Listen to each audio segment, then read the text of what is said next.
Make real. Listen real.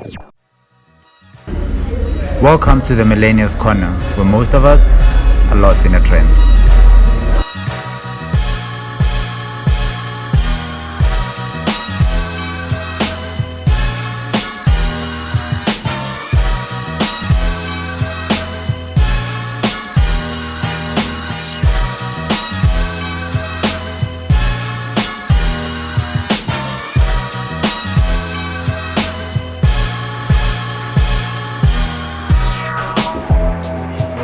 Yo guys, welcome back to the Millennials Corner, where most of us are lost in the trends. Thank you guys for joining us again today. Here we promise to introduce you to the people, the ideas and messages that could help transform your life at home, at school and all the other social spaces you oftentimes find yourself trapped in. Well, you could be doing anything guys. Well, thank you so much for tuning in. Thank you so much for letting your friends know that you are watching TMC. I'm so excited for today's episode. I am joined by Lesedi Isay, who will tell us more about himself. Yo, what's up, dog? I'm good, Ali. I'm alright, man. Yeah, me too. I'm really excited to have you in studio. And you know what I wanted to speak to you about as an artist is the three instrumental elements that contribute to an artist's success. But before we actually get to that, I will let Lesedi introduce themselves to you guys.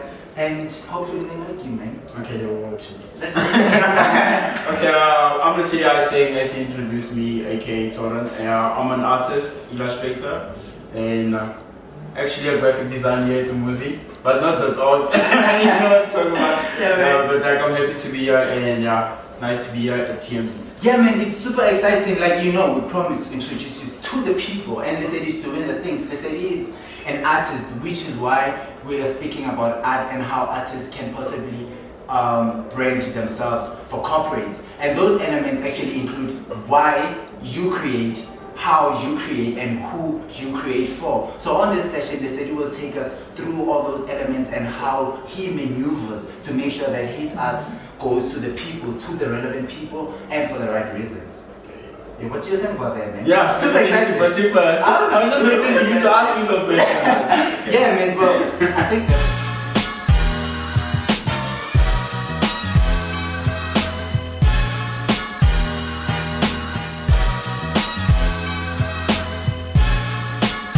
And for the work you just saw on your screen, guys, this guy is responsible for that. But guys, Luyanda today on this session doesn't want to say a lot, but I want to have a conversation with Lesedi that can help our artists survive and make it in this excruciatingly bad economy. So Lesedi, man, it's quite simple. The elements, the three detrimental elements that I want to speak about are the ones that contribute to the success of every artist. And those elements are simply why you create, who you create for, and how you create your artwork, man. Okay. You know? So you, man, I think your art is super great. Okay. But who would you say you're creating for?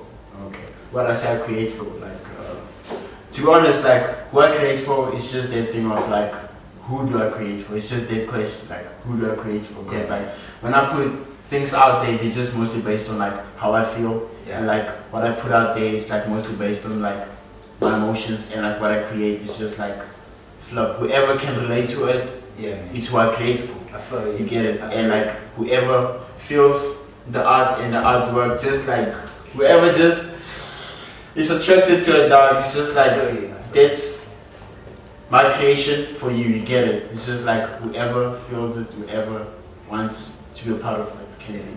Let me tell you, you're gonna fix that right here, right now. You see, Google has actually established their own target market, and they understand that their target market is anybody who's looking for information. You understand? So, and that kind of helps them stay relevant and keep on producing content that is relevant to their target market, and they make sure that they never lose their target audience. So I think for you as an artist, it is very important to be able to establish your own target audience for the sake of your work staying relevant even in times where relevance doesn't actually exist. You know, it's kind of lost in a trend. You know, so man, I really think it is high time as a young upcoming artist, you really went back to the drawing board and evaluated who you creating for, because that is very essential to the success of every artist. You know, and your work reminds me of Pablo. It reminds me of Pablo Picasso, you know, like, I think it's dope. But the one thing that I eulogize Picasso on is he understood why he created. And that's one of the elements that also contribute. You know, so the question that I would have to you right now would be, why do you think you create? Why do you think I create? Why do you think you create? I think I create. Like, I don't want to. How can I put this? I want to know how to put this because, like, I don't want to confuse people. I feel you. We don't want to be confusing people, but here's the thing about art. Why? Like, was it the question? Like, why do I? Here's the thing about art, man. I mean, art is a form of communication, you know. But like I said before, unlike any form of communication, art is shaped by material. It's shaped by everything that actually can mean anything to anybody. You understand? So it's so confusing, and for one to understand why they create is very important because you understand what is it that you are creating. You understand? So like Apple, for an example, you know, I watched a video on YouTube by Simon Sinek, and I think if you watch that video, guys, it would change your life. Where he speaks on millennials and Apple, also how it brands itself to stay relevant for its target market. You understand? So to you, why would you say you're creating? What makes you wake up in the morning and say, I want to create artwork? Just like flow. Just the why I create is just like the inspiration that like just comes and hits me like at night, just like walking around and just seeing like other people do, and like it just also makes me want to like put out something different, and like I feel like that's why I create, and just so like I could keep my talent alive, get it? Yeah. It's just like I'm trying to keep myself alive at the same time just by doing what I love, get it? It's just like I'm gonna do it till it kills me, get it? Like those type of things, but like why create? It's just like And I think I really think it's lovely, but you know what breaks my heart? What breaks my heart is seeing people like you with like big talent but not being able to focus their energy on their talent. You know, like now you find that you're a designer, but you have to go and find a plan B to get extra income. And what's really sad about this whole situation is that your plan B now ends up becoming your plan A. Then your creation suffers. You understand? So how do you try and like be available for people while you are available for yourself? Because truth is, art doesn't have as much money as it should for upcoming artists. So how do you like create and make sure that you are looking out for yourself at the same time? To be honest, how I look out for myself, like I'll put it like this, man. Like this, art doesn't have time. Art doesn't have okay. This time I'll do this, cause like I can wake up in the middle of the night, just be like, okay, fuck, I like this thing, so I'm just gonna like jump into it, just like grab a sketchbook and just like do, and like how I'm there for like the people who actually like enjoy looking at my art and so on. It's just like I'm there for myself first to get it, because like if I'm not there, like then I'm not able to give them that element or that piece of my art. Absolutely. So it's like I believe that's how I'm there for them, and just like how I create. Man. And you know, like after this show, I actually want to share with you guys the platforms that you can go to as an artist and make sure how you can brand yourself for corporates, you know, because I think it's like essentially important for artists to brand themselves for corporates so that they can make money from their creations.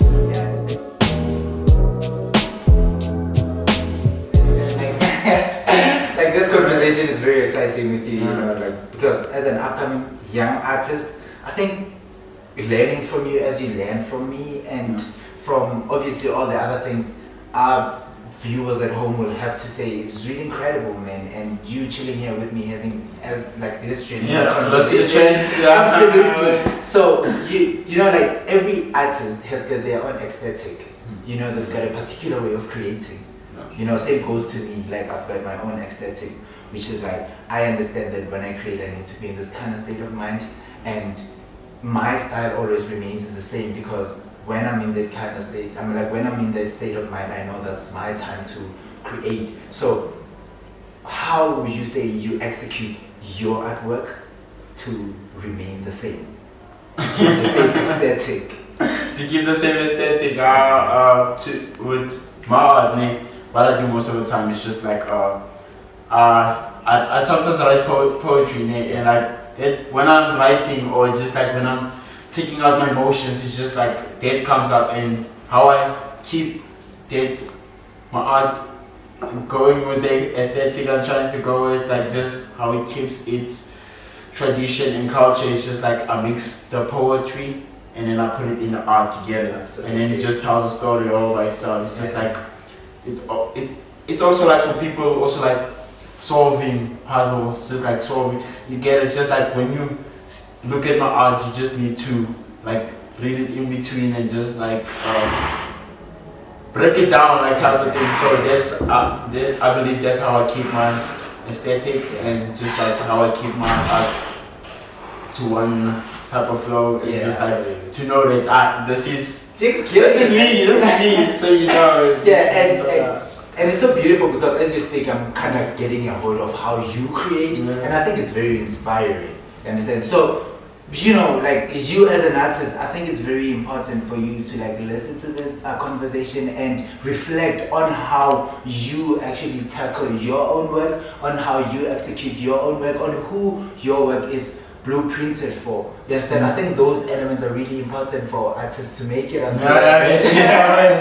You look super uncomfortable. Are you sure you're good? No, I'm not uncomfortable. It's just like, dude, like, it's been a day. It's been and dude, and speaking of it being a day, I took a skateboard and went to this dude, like, you told me. That's not about today. That's not about today. It was fun though. It was super fun, and I appreciate you chilling with us, man. Yo, guys, I think I really appreciate you like keeping on listening, because for now on this session we're trying to share like 3 instrumental elements that could prove detrimental into your success as an artist. Because man, I truly believe that creativity without strategy is just art.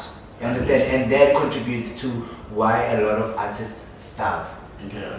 You understand? So like, I don't know, man. Like, how do you like work around your art? Like, what makes your art unique from everything that already exists? Okay. Like I said before, like what makes my art unique is just like I put in my own aesthetic. It's just like in a way of like I put my own feelings into it. So I just believe that like I mix it with such difference that like it actually makes a difference. I think so. Yeah. Like I think that's what makes my art different, because like I mix it like with my poetry most of the time. I just like put little elements there, like clues and everything. It's just like a game in a type of way. So there's a flow to it. So yeah, man. Yo, guys, I really get so pissed off when people look at me and they say, because you're copywriting, you must be excited. No, man, like artists are really struggling because we're doing what we love. It doesn't really mean that we're excited. And here at the Millennials Corner, dog, we got tradition. And the tradition is that I'm gonna ask you 3 questions which you need to answer with only one word. Legit one word. Can I tell you to give you a 1 word? Okay. Because you seem like a kid, get a lot to say. Okay. So guys, I'm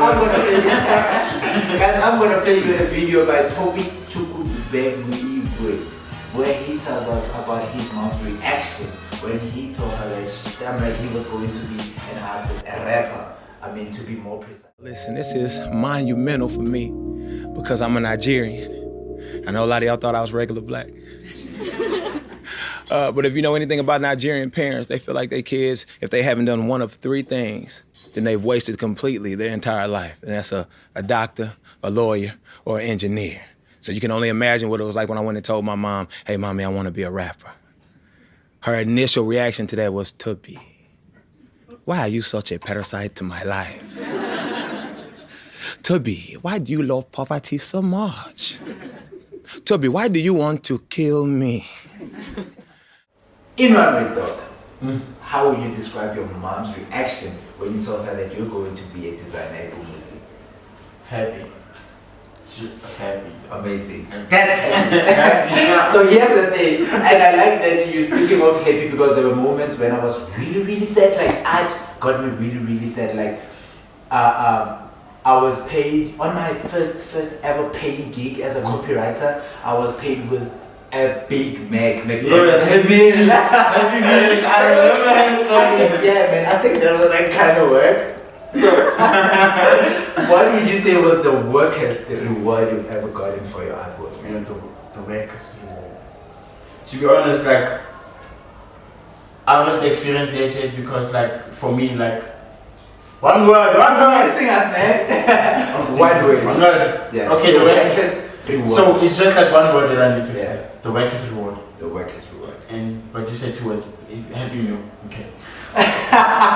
So I'm just gonna be like one word.